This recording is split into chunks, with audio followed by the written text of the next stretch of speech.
Welcome to the Wired for Success podcast, your show for ambitious, mission-driven entrepreneurs who want to build million-dollar businesses without sacrificing their health, relationships, or happiness, who understand that in order to build their empire, they need a solid foundation, and that the more they are thriving, the more their business is thriving too.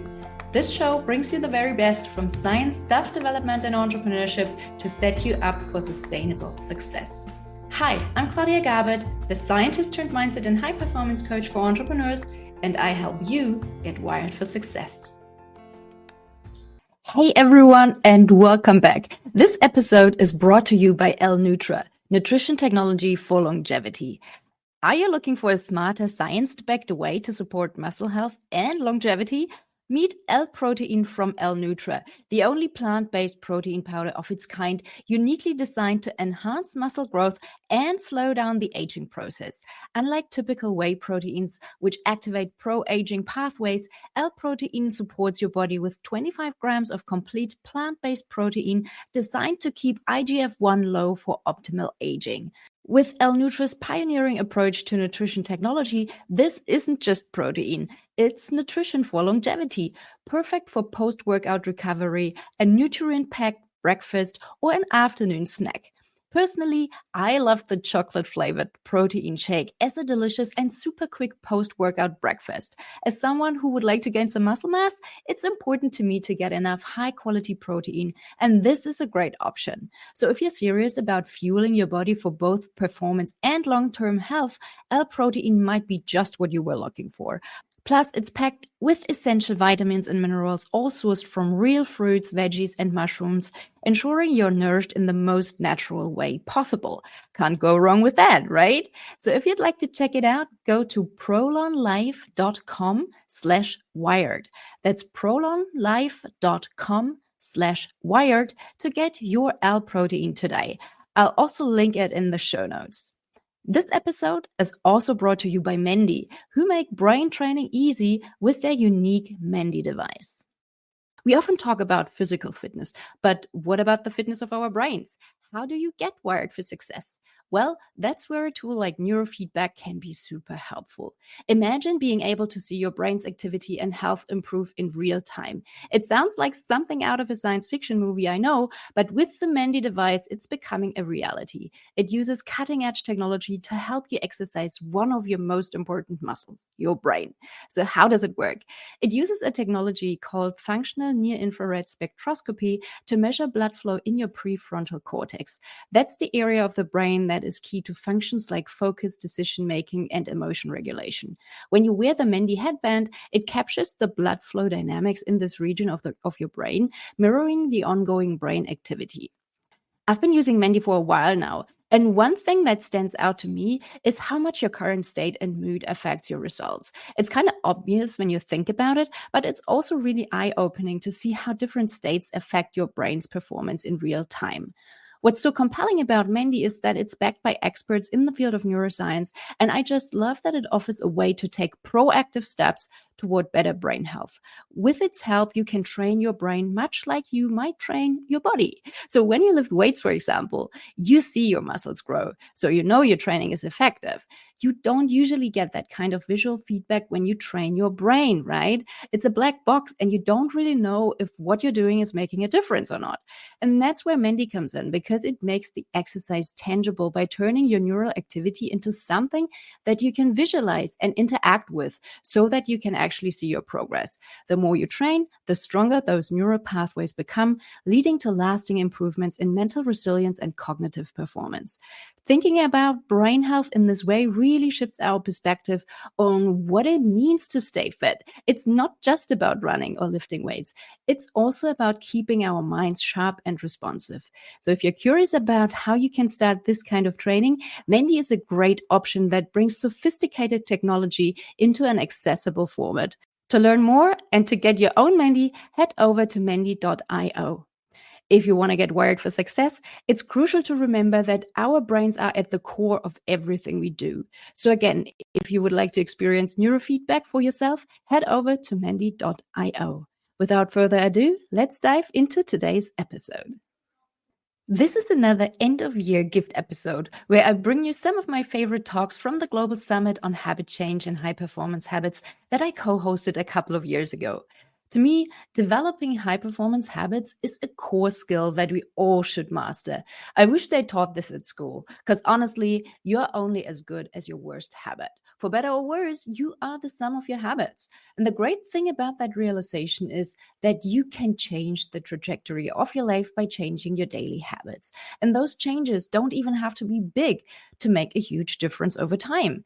And this might be a silly example, but a couple of months ago, I wanted to improve my core strength because I had some back issues. So I started to incorporate a 2-minute plank exercise into my routine. Now, you might think that 2 minutes is nothing and kind of ridiculous, really, but it does make a difference. I was struggling with the 2-minute plank in the beginning. Now I can already do 3.5 minutes, and I haven't even been doing this for long. So it's the small incremental improvements that lead to continuous progress. Don't be afraid to start small. You'll be amazed at how much of a difference even small steps in the right direction can make. To drive this message home, I'll share RJ Singh's talk, The Power of Ultra Habits, with you today. RJ is a corporate coach and ultra endurance athlete and is dedicated to the pursuit of self mastery. His mission is to lead by example and share the ultra habits needed to achieve ultra performance in all areas of your life. Enjoy! And if you would like to check out the other summit recordings, I'll provide a link in the show notes. Hey folks, it's RJ Singh from Ultrahabits, and today we're going to be talking about habits. Obviously, we're at a habit summit, but we're going to be talking in particular about the role of identity in habit change and how to support habit change through the power of crucibles. So, firstly, we're going to talk about identity, right? So, our identity is the way that we see ourselves. And like most people, we tend to have areas in our lives that we might feel more positive or negative about. When we recognize an area of our life that we aren't happy about, the fundamental issue is that we don't like how we see ourselves. It's effectively an identity crisis. So, what can we do?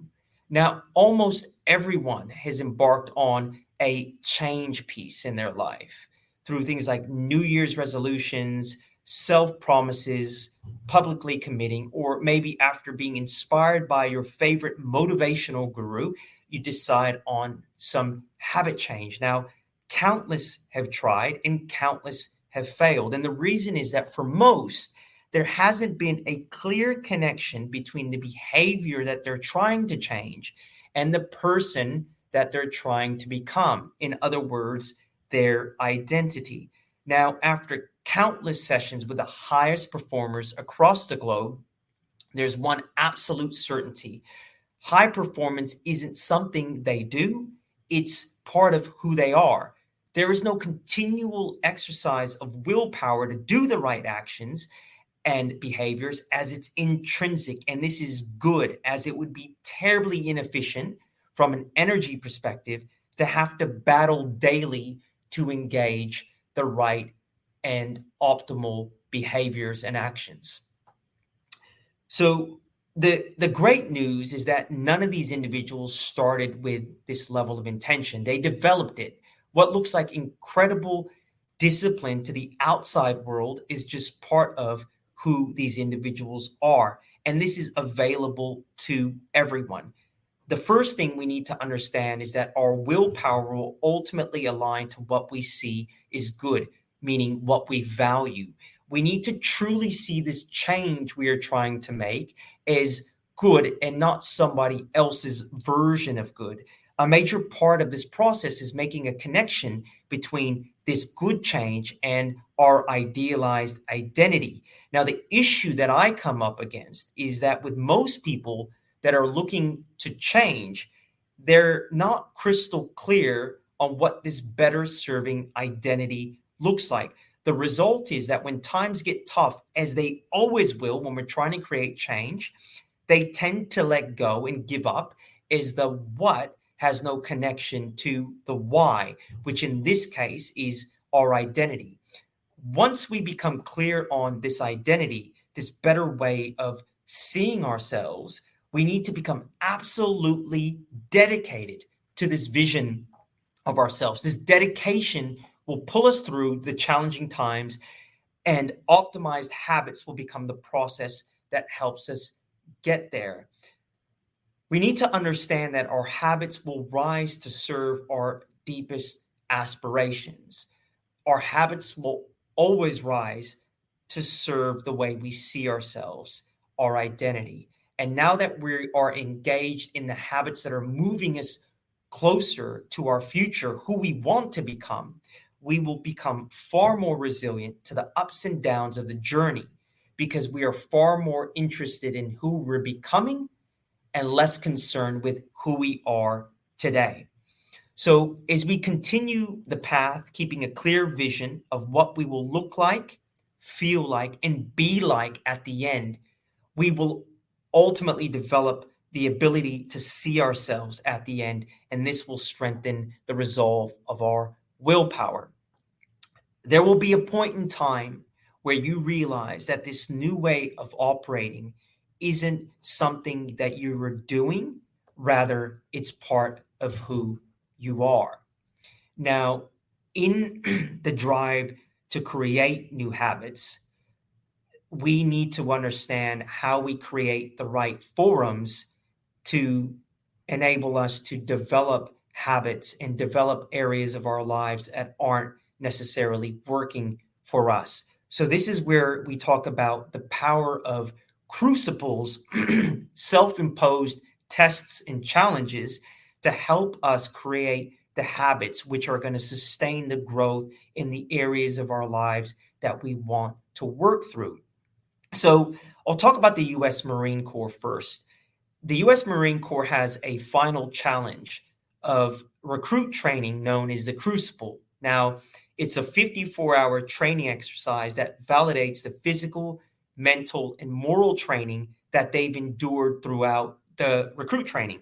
The recruits are broken down into squads to face challenges of the crucibles. They face challenges testing their physical strength, their emotional and mental stability, and the Marine Corps' values that they've learned throughout the training. Throughout the event, the recruits are allowed a limited amount of food and sleep to compound the effect of the difficulty. The final stage of the Crucible is a 9-mile hike from the training grounds to the Iwo Jima raising statue. Now, upon completing this challenge, the recruits are handed their eagle, their globe, their anchors, symbolizing the completion of this arduous journey to become a U.S. Marine Corps.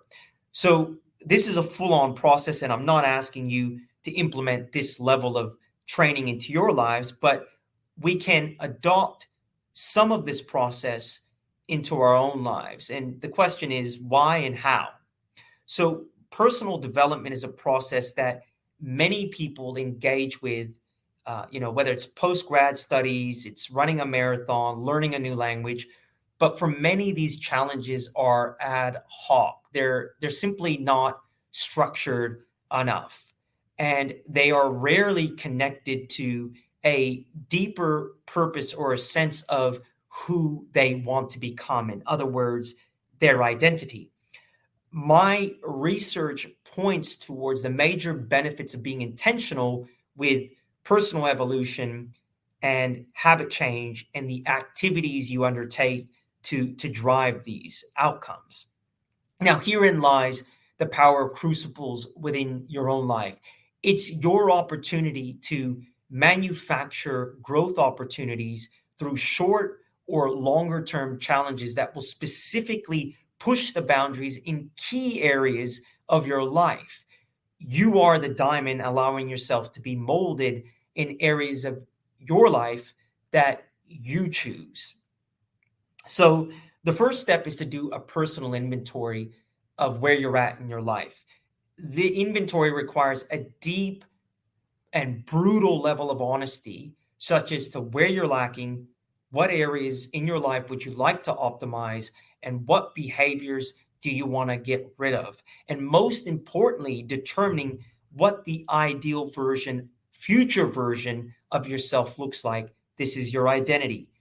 Becoming very clear on your idealized self with the supporting attributes and the ways of being is super, super critical. This is you self-actualized. Remember, you can't aim at anything if you don't have a target. The target is your future self, your future identity, who you're becoming. From here, you're now able to create the context, the situations via crucibles that are going to specifically help you develop more capability in these areas. The key here is accountability, formality, with clear milestones of advancement. For example, instead of joining a gym and looking to go on your own, join a fitness program, a group program that drives better accountability, has structure, and honors your progression and journey. Crucibles can also be adopted for areas in our lives that are much more subtle, or where our beliefs or emotions require challenging. For instance, when I commenced my own transformation journey, I struggled deeply with healthy romantic relationships. And whilst it was an incredibly difficult area to shine the light on, I joined the men's group.